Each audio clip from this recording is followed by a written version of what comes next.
What is up, YouTube? This is AVAULT here, back again today with you guys another new Speed Duel deck profile. And as probably you guys can see right here, we got Bones and as well as King of Skull Servants right here. So we are actually showcasing you guys a new zombie or Skull Servant deck profile here for you guys today, and really excited to show you guys. But first of all, just so you guys know, this deck is a fun deck.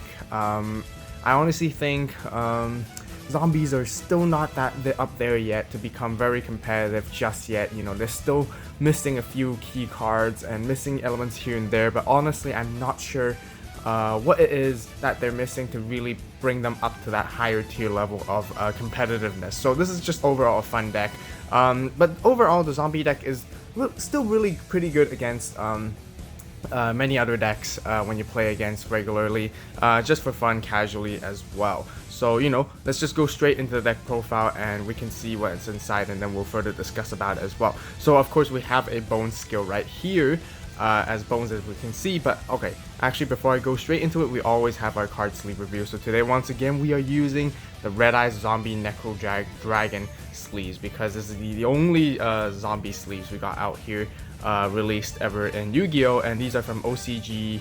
Really neat, cool stuff right here. Really pretty, really nice. Really matches the whole zombie theme overall. I don't think this card will ever come anytime soon. Even if it does, it'll probably take a real long time as well. But you know, just showcasing you guys once again the sleeve collection as well with the deck profiles. So yeah, a Bone skill, and the skill that we are playing right here is the new skill that came out in Scars of Battle, Servants of the Fallen King. It's a pretty neat new skill. Really helps you turbo out your Skull Servants that you need to have in the grave. Once per turn, you can send one level 3 or lower zombie normal monster from your deck to the graveyard. Basically, you send it to the grave, and there you go. You know, that's how you basically gather your Skull Servants. And right now we have a lot of different Bones skill out there, you know, which allows you guys to play very different variants of zombie decks, which is quite fun and interesting. But really all of them are still just not there yet overall. And well, I chose this skill because I think, you know, right here just makes most sense overall. You guys can play other skills, totally up to you, but this one is definitely, I think, so far the best one and the newest one overall. Of course, we're playing 3 Skull Servants without any explanation. These are the targets you want to send to the grave to basically help boost up your King of the Skull Servants attack right here, which is really good and really powerful as well. You know, being able to reach up to at least 3,000 attack is just actually very frightening overall. But there's still many ways to remove high attack monsters in the game currently in the meta, so that's probably why King of Skull Servants is still kind of behind. Next, we're running 3 double Costins. I really like double Costins personally.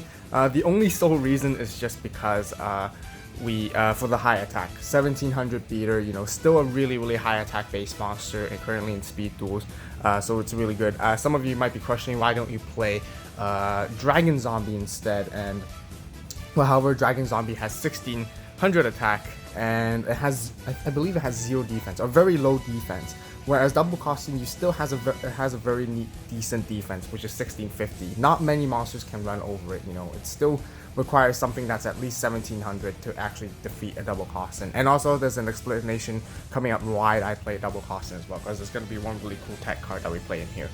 Next, we're playing 2 Vampire Lords. With the new edition as well, this card came out with Scars of Battle. I really thought this card was going to be really powerful, really strong, and I thought it was going to be, you know, one of the hardest cards, and I thought it was going to partner up or combinate very well with Viral Infection, because then you can basically mill off your opponent's cards, or maybe in the Decade Commander deck type of thing, where you can really just mill off cards from your opponent's deck and just win from there and get your win condition. But however, I tested so many times, that really wasn't the case. It was still very lacking behind. But Vampire Lord is also a really powerful, strong boss monster that they need right now, because it has effect to bring itself back from the graveyard if it's destroyed by a card effect.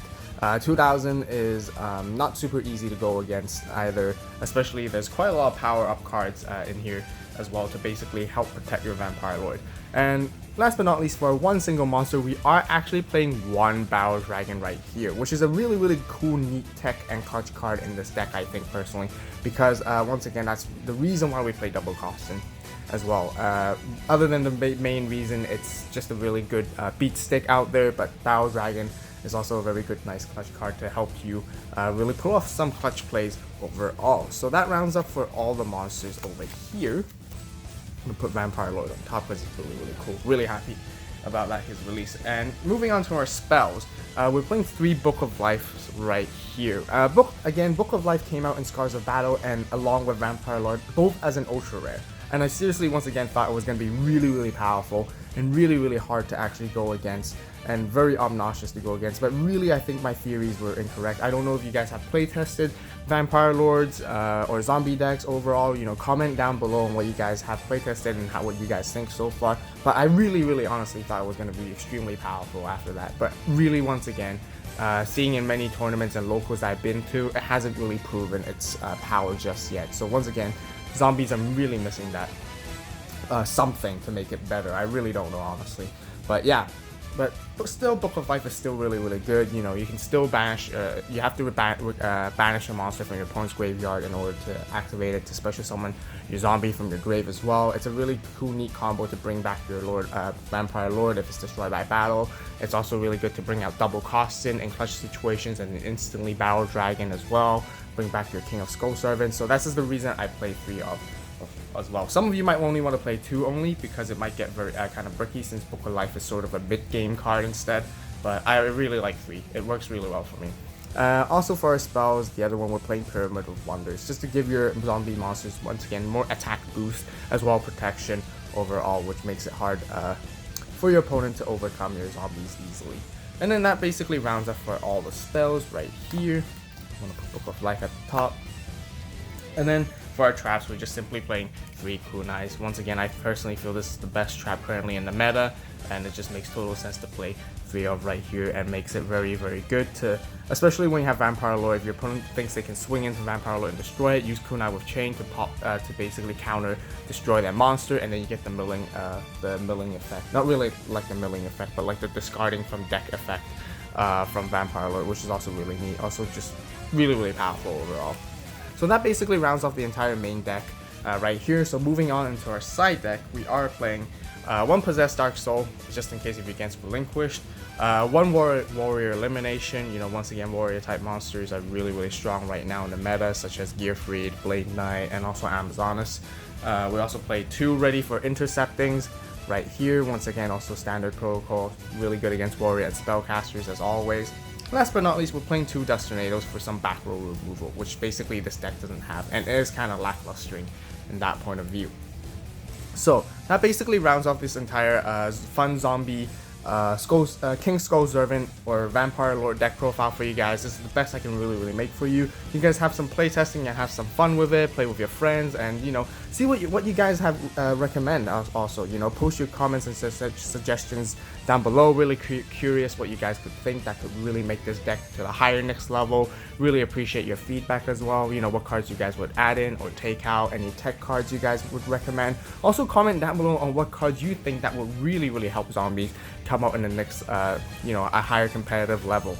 You know, I know Trial of Kingdom is coming soon. We already have announced a new bones skill from that. I'm really not sure about it. It's really exciting to see new bones skills, but you know, there's just too much skills. There's too many skills to choose from. I really don't know which one's going to be the better one overall. But you guys comment down below what other monsters, spells, or traps that should really come out to help zombies out overall, and I'm just interested in your opinions as well. So yeah, once again, thank you guys so much for watching. You guys have a great day, great night, wherever you are, and this is AVAULT, signing